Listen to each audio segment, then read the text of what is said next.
Welcome to Social Skills Coaching, where you become more likable, more charismatic, and more productive. Today is Tuesday, the 19th of December, 2023. We're closing in on the end of Patrick King's book, The Power of EQ.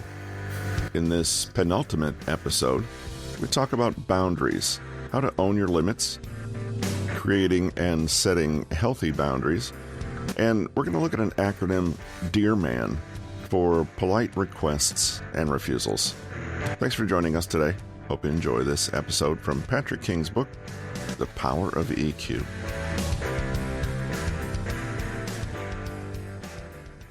It's probably fair to say that for many of us, the biggest impediment to better communication is a lack of emotional awareness and connection. When we increase our empathy, emotional literacy, and ability to communicate, both verbally and nonverbally, our relationships with others improve. However, human beings are complex, and not all problems and conflicts can be solved by simply heaping on more and more empathy and understanding. The other side of the emotional intelligence coin is knowing what to do when resources are limited, people have conflicting needs and goals, and behavior is not as good as it could be. In this chapter, we'll look at how to master the art of boundaries, setting your own, and respecting those of others. How to create healthy boundaries. First things first, not all boundaries are healthy ones. We may be over or under boundaried, or we may be guilty of violating the boundaries of someone else. If you are too rigid, stubborn, or inflexible in asserting your needs and limits, you limit emotional connection with others and may make things difficult for those around you. On the other hand, if your boundaries are too loose, too ill-defined, or permeable, or you don't have any at all, then you risk overextending yourself, becoming a doormat, or even opening yourself to abuse, manipulation, and disrespect. The best boundary to have, then, is a balanced one that asserts your needs, defends your limits, and yet also respects and considers the needs and limits of the people around you. Another thing to remember is that even though a boundary once set should be respected, it can change over time. That's because our needs and limits change. All the more reason to have self-knowledge and the ability to communicate clearly with others. Finding your own sweet spot of assertiveness takes practice and effort, but it can be learned. Knowing who you are, what you want, what you don't want, and exactly how to say so is a big part of emotional intelligence. When you can take charge of yourself, own your limits, and clearly and confidently let people know who you are, your self-respect will tend to inspire the respect of others. How to set boundaries. Step 1. Know thyself. The thing about your boundaries is that they're yours. Nobody can tell you what they are or should be. This means that you have some work to do. There are two possibilities. First, you could use an uncomfortable or unpleasant current situation to help you identify any areas that need stronger or clearer boundaries. Use the emotion wheel above, or sit with a journal to help you crystallize what's gone wrong and why. Ask yourself, what exactly is causing my discomfort? Be as specific as possible, identifying actual behaviors. Is there any activity, event, or person I'm dreading? Why? What happened immediately before I started to feel bad? If I could rewind recent events, where would I hit the pause switch to make sure I didn't end up feeling that way again? If other people's behaviors and expectations were not part of the picture, what would I choose to do here? By exploring how you feel and imagining what alternatives would look like, you can begin to shape and form your boundaries. Think in terms of needs, but also limits of resources, which can be time, energy, money, and so on. For example, you may notice that you're really dreading a night out with certain family members, and after some reflection realize that You're unhappy about being encouraged to spend far more money than you're comfortable with. You identify the level you'd be happy with and decide that this is your new boundary. The second way is to not wait until you feel uncomfortable, but take the time to fashion boundaries before they're needed. Follow the same introspection process and ask yourself, what tends to drain me and what feeds and inspires me? What are my ultimate non-negotiable values in life?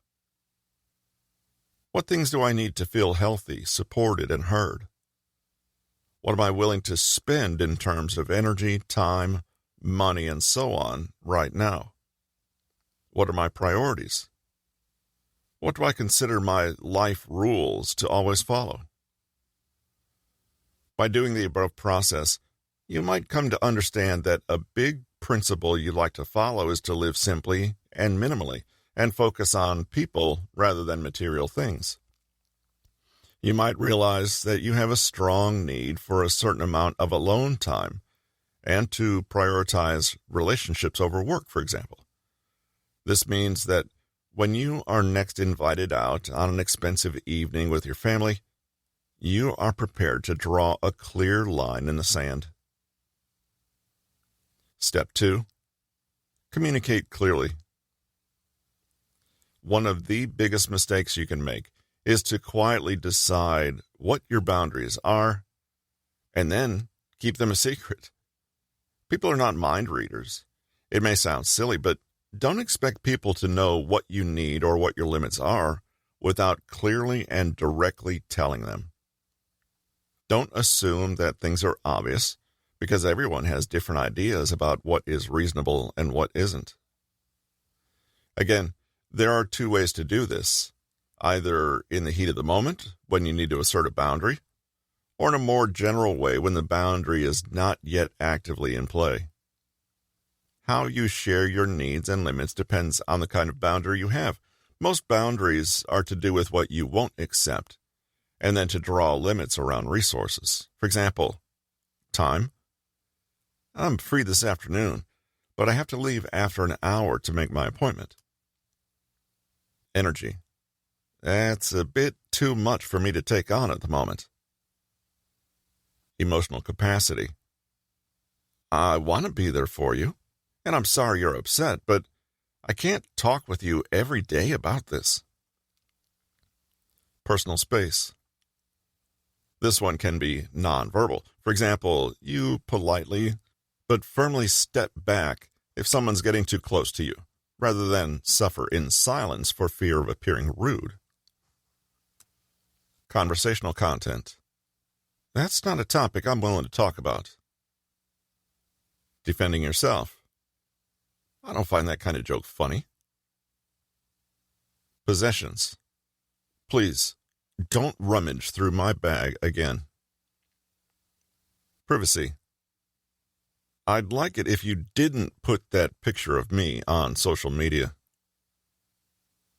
Physical or sexual. I'm not comfortable doing that. Or, thank you, but one slice of cake is enough for me. Personal beliefs.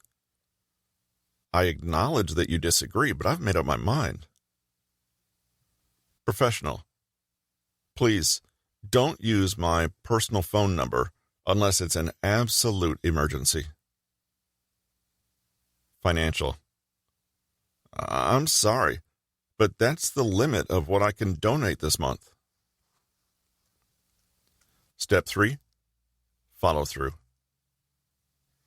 This is a step where things can get tricky. Boundaries are conditional statements, i.e., if X happens, then Y will result. For example, if someone lies to you, you will no longer consider them a good friend. That Y part of the conditional may be unspoken, but it's always understood to be there. The problem is, people think that a boundary is a demand on how other people should behave. Really, it's a statement about how you will behave in certain conditions. You are politely but firmly telling people the conditions you hold for further engagement, the rules of the game, if they want to continue to play with you. If you don't understand this, you risk making a boundary that, deep down, you have no intention of following through on. So you say, if you lie to me again, this friendship is over. But you're only saying it to manipulate, guilt, or shame the other person. Then, what will you do when they lie to you again? If you haven't genuinely considered the possibility of ending the friendship as you said you would, you are now in the position of having to break your own word with yourself.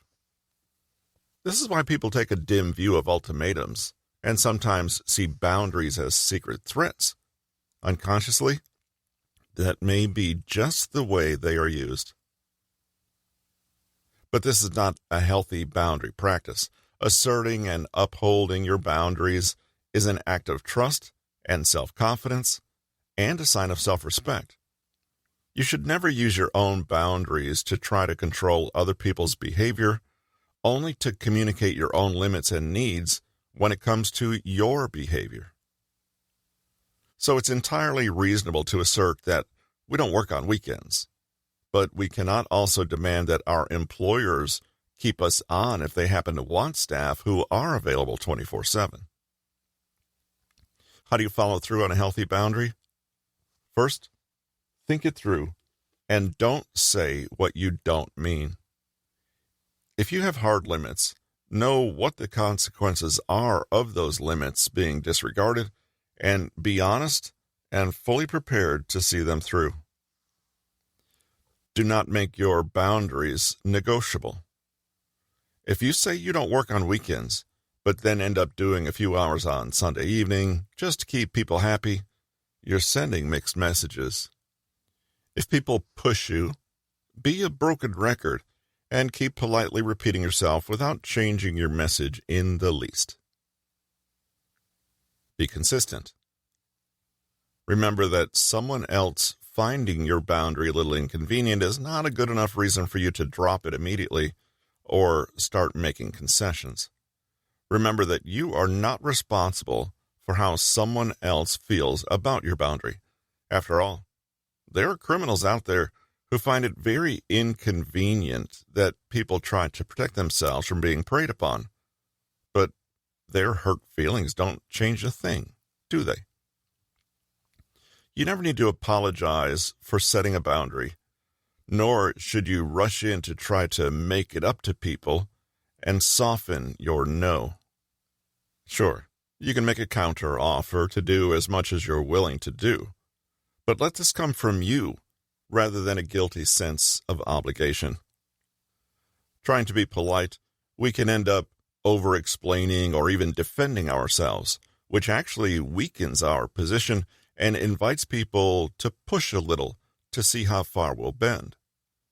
If you remain firm in your conviction, then others will find your boundaries easier to respect.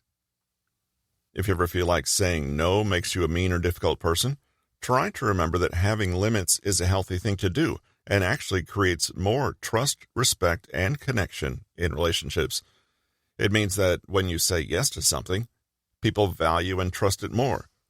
Even better, they learn to see the respect you have for yourself as something that you will extend to them too, i.e., they'll feel more comfortable asserting their own boundaries with you, and a more genuine and honest relationship will follow. Having good boundaries, i.e., saying no to what you don't want, is really just a way to make room to say yes to the things you do want, and that's something all of us are entitled to do. Use DEARMAN for polite requests and refusals. In the real world, we are always setting boundaries within the context of other people's needs, limits, desires, goals, and perspectives. When exactly something goes too far can sometimes be hard to discern, and there's plenty of gray area between assertive and just plain rude.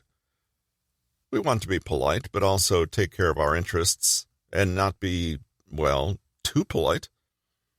If striking this balance feels almost impossible, you might try a useful framework that comes from the dialectical behavior therapy, DBT model, that therapists sometimes use with their patients. It's called the DEARMAN acronym, and it can help you stay clear, organized, and mindful during the process of drawing those lines between you and other people. Think of it as a template that can help you say no while still maintaining good rapport and politeness. If you're in a situation where you find it difficult to say no to the requests of others or make your own requests, then this can help. Many times, relationship conflicts come down to just this kind of imbalance. Either we grow resentment because we acquiesce more than we're happy to, we fail to speak up and say what we really want, or we find ourselves saying no clumsily and causing offense and disconnect. To avoid all this potential angst, take a deep breath, slow down, and work your way through the DEARMAN acronym. Describe. The first thing to do is just say what you observe, as neutrally and objectively as possible. Stick to the facts and be brief. The goal is to set some background context against which to orient the statement you're about to make. Example: a few months ago, I agreed to house sit for you and watch your cat while you went on vacation. I was happy to do this. I also don't mind helping you out when your mom was rushed to the emergency room last month. Now, you've asked me to house sit again 2 more times within as many months. Express. Next, express how you're feeling using clear I statements that did not rope the other person in. Try to help the other person see why your request or refusal matters to you. Naturally, avoid injecting any blame or judgment, or else you risk activating the other person's defenses. Example: I feel really overwhelmed with the requests and don't have the time or energy to do it. Because I'm your friend, I do want to help, but I also feel really pressured right now. Assert. How you feel should then naturally lead to what you want if making a request, or what you're saying no to if making a refusal. Don't make any assumptions. The key is to be as specific and as clear as possible, and to make clear the connection between your emotional experience and what you're trying to express as a result. Not only does this make you relatable and open a path for others to have empathy, but it makes what you're saying seem reasonable. Example: that's why I can't help you with house sitting anymore. Reinforce. When people hear and respond to a request, show that you appreciate it and say thank you, or acknowledge it in some other way. Relationships are all about reciprocity. People shouldn't respect boundaries or comply with requests in order to get something out of it themselves, but it doesn't hurt to let them know how much it means to you. In the same way, when people respect your limits, acknowledge it. This reinforces and strengthens both those boundaries and the relationship. Example: if your friend is a little embarrassed but immediately withdraws their request, then you might say, "Thank you so much for understanding. I really appreciate that." Mindfulness. When you're asserting yourself, stay present and focused. Don't get distracted by things that could weaken your message or confuse matters. Take deep breaths, listen to what you're being told, and take your time. If you feel overwhelmed, take a step back or ask for some time to think. Finally, stay focused on just one request or refusal at a time. If you mix up several different issues in one conversation, you risk emotional overload or confusion. Example: if your friend's a little touchy and upset about your refusal, you are careful not to mention how much you've already helped them out or how they let you down last year in some unrelated event, so they have no right to be upset with you now. Instead, you keep on the specific issue at hand. Appear confident. You'll notice this is not be confident, but just try to appear confident. Even emotionally intelligent and secure people can find it nerve-wracking to ask for something or say no. But if you let your discomfort run wild, it could make you act in ways that undermine your core message. Whether you're saying no or asking for something, try to cultivate a little poise and self-control. Example: you do a deep breathing exercise before you speak to your friend, and you consciously choose to avoid over-explaining or using softening, hedging language. You calmly and confidently say, "That's why I can't help you with house sitting anymore," instead of, "I hate to say it and I'm so sorry, but I think I'm going to have to say not this time. At least not both times anyway, if that makes any sense. I'm really, really sorry though. It's just that things have been a little crazy for me lately, and I'm so stressed. I hope you understand. Is that okay?" Blah, blah, blah. Negotiate. This is the step where you try to make sure that everyone gets what they want, or close to it. Of course, just asking for something doesn't entitle you to have the request approved, no matter how nicely you ask. Do your best to communicate as clearly as possible, but if someone doesn't hear you or cannot comply, handle it with grace. That means never resorting to making any negative feelings their problem. If they agree, say thank you. If they don't agree, say thank you too. And then decide what that means for the relationship, if anything, and how else you could get your needs met. If you're turning down someone else's request, it is not unreasonable for them to query this and ask about what you are willing to do or if there's wiggle room. Decide how much you're willing to compromise, if any, and communicate this clearly and calmly. Example: your friend says they understand, but ask if there really is any possible way you can come over for just one of the times they've requested. You politely refuse again, but you don't like to see them in a pinch, so you say, "If you like, I can hook you up with a cat sitter that my friend always recommends. I'll give her a call and see if she's available." What would the DEARMAN acronym look like when applied to a request rather than a refusal or assertion of a boundary? Take a look at this example.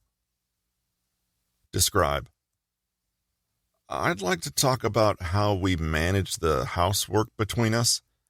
I know we keep things fairly balanced, but for the next 2 weeks, I'm having to really put in the hours with my thesis. Express: I feel completely exhausted at the thought of having to do the housework on top of the thesis, and I'm worried about doing well. I've worked hard for this degree, and I don't want anything to jeopardize it at this late stage. Assert: I was hoping that you could take on the bulk of the housework for these upcoming 2 weeks while I finish my thesis.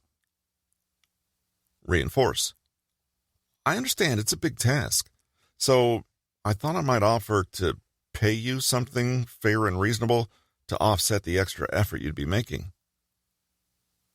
Stay mindful.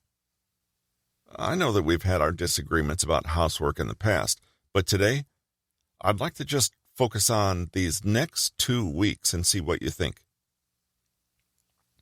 Appear confident. You maintain friendly eye contact, relaxed and open body posture, and give the other person plenty of time afterward to respond to what you've said. You also make sure you broach the subject when both of you are relaxed and won't be interrupted or distracted. Negotiate.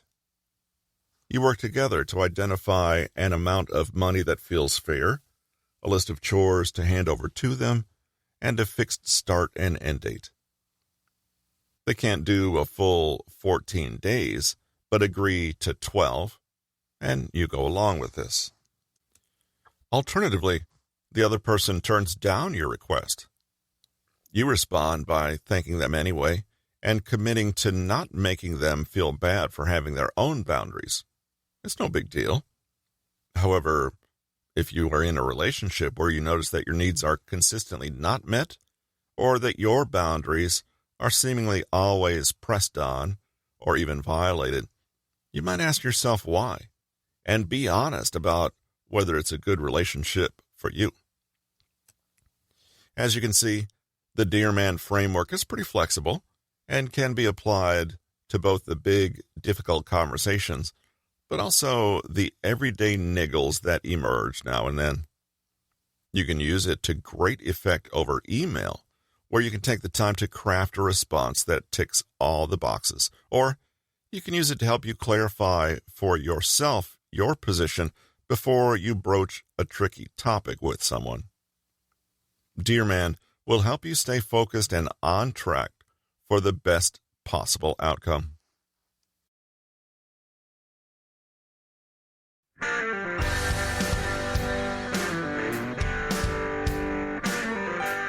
Patrick King's book, The Power of EQ, is available, as always, on Audible, Amazon, and iTunes as an audiobook, or on Amazon and other fine sellers of books everywhere. And also sellers of fine books everywhere. Check out Patrick King's website at bit.ly/PK Consulting, and take a moment, visit us at newtonmg.com. Thanks for being here today, and we'll see you next week for the next episode from Social Skills Coaching.